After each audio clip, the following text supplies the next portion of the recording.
Que la grâce du Seigneur Jésus-Christ, l'amour de Dieu et la communion du Saint-Esprit soient avec vous tous. Amen. Le texte pour notre méditation est la première partie de la réponse de Dieu à Job. Et je relis ça s'étend sur 2 chapitres, je relis juste ces quelques versets.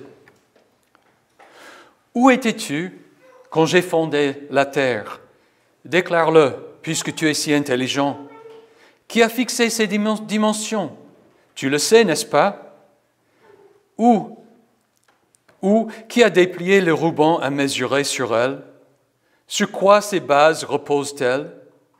Ou qui en a posé la pierre angulaire, alors que les étoiles du matin éclataient ensemble en chants d'allégresse, et que tous les fils de Dieu poussaient des cris de joie? Qui a bloqué la mer avec des portes, quand dans son jaillissement, elle est sortie du ventre maternel, quand j'ai fait des nuages son habit et de l'obscurité ses langes, quand je lui ai fixé des limites et imposé verrues et portes, quand j'ai dit « Tu pourras venir jusqu'ici, tu n'iras pas plus loin, ici s'arrêtera l'orgueil de tes vagues. » Depuis que tu existes, as-tu donné des ordres au matin? As-tu montré sa place à l'aurore pour qu'elle attrape les bords de la terre et que les méchants en tombent? Tout se transforme alors, comme l'argile qui reçoit une empreinte, et l'ensemble se présente comme paré d'un habit. Quant aux méchants, ils sont privés de leur lumière, et le bras prêt à agir est brisé. As-tu pénétré jusqu'aux sources de la mer? T'es-tu promené dans les profondeurs du gouffre? Les portes de la mort t'ont-elles été dévoilées? As-tu vu les portes de l'ombre de la mort? As-tu perçu toute la largeur de la terre? Déclare-le si tu sais tout cela. Voici la parole du Seigneur. Veuillez vous asseoir.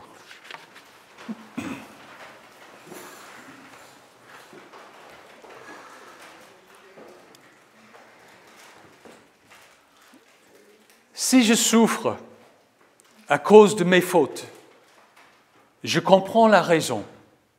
Je supporte peut-être très mal les conséquences, par exemple une amende pour un excès de vitesse, mais du moins je reconnais une raison logique pour ma peine.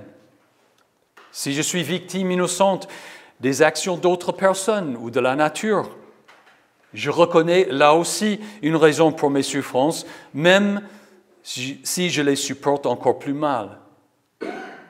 Mais si je souffre, étant innocent de tout mal, et ne pouvant pas en discerner la cause, là j'ai un gros problème. Inévitablement, je me tourne vers Dieu et lui demande pourquoi je souffre. En fait, je lui demande de justifier cette souffrance, de m'expliquer pourquoi il me permet de souffrir, à quoi ça sert. Mais est-ce qu'il répond? C'était le cas de Job. Il a cruellement souffert des préjudices inimaginables, si bien qu'il a dû conclure que l'Éternel l'avait frappé de malheur. Il demande donc une explication. À la fin du livre, Dieu répond à Job. Mais la réponse nous interpelle. En effet, au lieu de lui révéler la cause et le but de ses souffrances, Dieu révèle sa gloire, sa toute-puissance et sa science infinie. C'est ainsi que l'Éternel assure à Job que sa foi en Dieu n'est pas inutile. Et Job en est satisfait.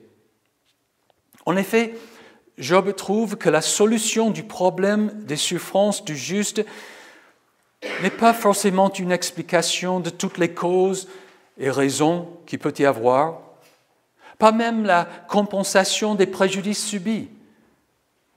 Non, la solution est la contemplation de la personne de Dieu lui-même.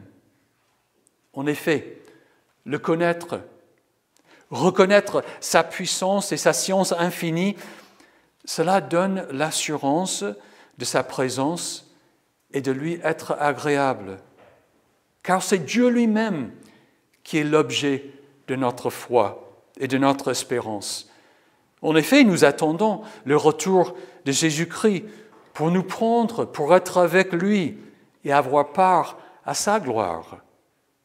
Du coup, l'encouragement que Dieu nous adresse à travers l'expérience de Job est, dans la souffrance, contempler Jésus-Christ. Rappelons-nous la scène de Job. Job, un homme riche et heureux dans sa famille, se voit soudain accablé d'épreuves terribles. Tous ses biens et ses enfants lui sont ravis en un seul jour. Lui-même est frappé d'une maladie incurable qui le fait cruellement souffrir. Pourquoi? Le lecteur du récit, nous, lecteur du récit, sait que l'auteur de cette souffrance est Satan. L'Éternel dit à Satan, « As-tu remarqué mon serviteur Job? Il n'y a personne comme lui sur la terre. C'est un homme intègre et droit. Il craint Dieu et se détourne du mal. » Satan répondit à l'Éternel, « Est-ce de façon désintéressée que Job craint Dieu? Ne l'as-tu pas entouré de ta protection, lui, sa famille et tout ce qui lui appartient? Tu as béni le travail de ses mains et ses troupeaux couvrent le pays. Mais porte donc ta main contre lui. Touche à tout ce qui lui appartient et je suis sûr qu'il te maudira en face. » Satan prétend donc que la seule raison pour laquelle l'homme sert Dieu est pour le bénéfice qui lui en revient. Dieu n'est plus qu'un puissant, flatté par des lâches. Il n'a pas d'amis, pas d'enfants, il n'a que des mercenaires et des esclaves. Job et son entourage ignorent tout cela. 4 amis arrivent pour le consoler, mais toute leur conversation porte sur la cause de la souffrance exceptionnelle de Job. Alors que Job maintient son innocence, qu'il est innocent de tout péché, 3 de ses amis insistent que sa souffrance découle d'une façon ou d'une autre de son péché. Ils argumentent qu'une série de catastrophes aussi terribles doivent être l'indice de péché exceptionnel. Dieu ne punit pas l'innocent et sans doute traite Job avec indulgence. Quelle consolation! Mais attendez, l'homme souffre de beaucoup de malheurs qui ne semblent pas être en accord avec le dicton « on moissonne ce qu'on sème ». Beaucoup de misère humaine n'est pas le châtiment d'un péché particulier. Qui a péché de sorte qu'aujourd'hui, il y ait des inondations au Texas et en Inde? La réponse de Jésus à la question « Qui a péché, cet homme ou ses parents, pour qu'il soit né aveugle ?» était « Personne n'a péché. » Job non plus n'a pas péché. Il sait que ce malheur exceptionnel n'est pas dû à son péché, à une action particulière. La seule explication est que Dieu s'en prend à lui. Mais pourquoi que Dieu lui parle donc? En fait, Job, comme nous, a besoin de l'assurance que Dieu ne l'a pas abandonné. Au début, après avoir tout perdu, il lui restait encore la certitude de l'amour de Dieu et de la justice de la providence. Mais peu à peu, il perd même la conviction d'un juste gouvernement de Dieu. Il se laisse tenter par l'idée que Dieu ne l'aime plus. Comment avoir confiance en un Dieu qui semble le poursuivre injustement de son animosité? Lorsque les amis de Job avaient épuisé leurs arguments, sans le convaincre de péché, Dieu a enfin parlé pour lui donner la réponse dont il avait tant besoin. Mais grande surprise, dans les 2 réponses assez longues que le Seigneur prononce, il n'y a pas un traître mot, ni sur les épreuves individuelles de Job, ni sur celles des malheureux en général. Au lieu de cela, l'Éternel parle de la fondation de la terre, des limites de la mer, du lever de l'aurore, des profondeurs de l'abîme, de la neige, de la grêle, de la pluie, de la glace, des constellations, de toute une série d'animaux divers. La réponse, à première vue, passe totalement à côté des questions posées. Cette révélation qui semble si loin de la question soulevée par le livre est en réalité très exactement celle dont le croyant avait besoin. Quand nous sommes torturés par la douleur, nous cherchons instinctivement à savoir pourquoi. Mais au fond, cela ne nous avancerait guère d'être informés à ce sujet. Ce qui compte, c'est d'être convaincus que nous ne sommes pas pour autant abandonnés de Dieu et qu'il saura faire aboutir tout à bonne fin. Or, comment n'aurions-nous pas cette certitude si nous sommes assurés d'être dans les mains d'un Père tout-puissant, sage et bon? Lorsqu'un automobiliste est victime d'un grave accident de voiture, il est certes important pour lui de savoir qui est le chauffeur qui l'a tamponné, quels témoins peuvent déterminer les responsabilités, comment les assurances vont l'indemniser. Mais le plus urgent, c'est qu'une ambulance soit vite amenée sur les lieux pour le transporter dans un hôpital et qu'il soit confié aux mains d'un bon chirurgien qui lui permettra de se tirer d'affaire. Un chirurgien, si qualifié soit-il, est un homme au pouvoir limité et son intervention n'est pas toujours efficace. Mais un Dieu tout-puissant, parfaitement sage et plein de bonté, mène nécessairement tout à bonne fin. Aussi cette révélation éclatante était-elle la vraie réponse au cri du croyant affligé. Elle lui apportait, après tous ses tourments, l'apaisement désiré. Dieu ne répond pas à toutes nos questions sur le mal et la souffrance. Il ne nous explique pas toujours le pourquoi et le comment et la raison, des explications qui pourront ne pas satisfaire, sans doute parce que nous ne pouvons pas les comprendre. C'est le point qui ressort de la première partie de sa réponse que nous avons lue. Où étais-tu quand j'ai fondé la terre? Déclare-le, puisque tu es si intelligent. Depuis que tu existes, as-tu donné des ordres alors au matin? As-tu pénétré jusqu'aux sources de la mer? Déclare-le, si tu sais tout cela. Si Dieu pose ces questions, ce n'est pas pour nous humilier, c'est pour nous faire comprendre la grandeur de celui qui nous a fait à son image, pour nous faire voir sa gloire, afin que nous nous confions aux mains de notre Créateur. Dieu fait appel donc à la création, à l'univers si vaste qui raconte sa gloire et révèle l'œuvre de ses mains. Car pour le croyant, l'expérience d'une rencontre avec Dieu a toujours produit en lui la paix. Bien sûr que d'abord, on a eu peur, mais on a fini par être content et en paix, même si Dieu demandait quelque chose de difficile.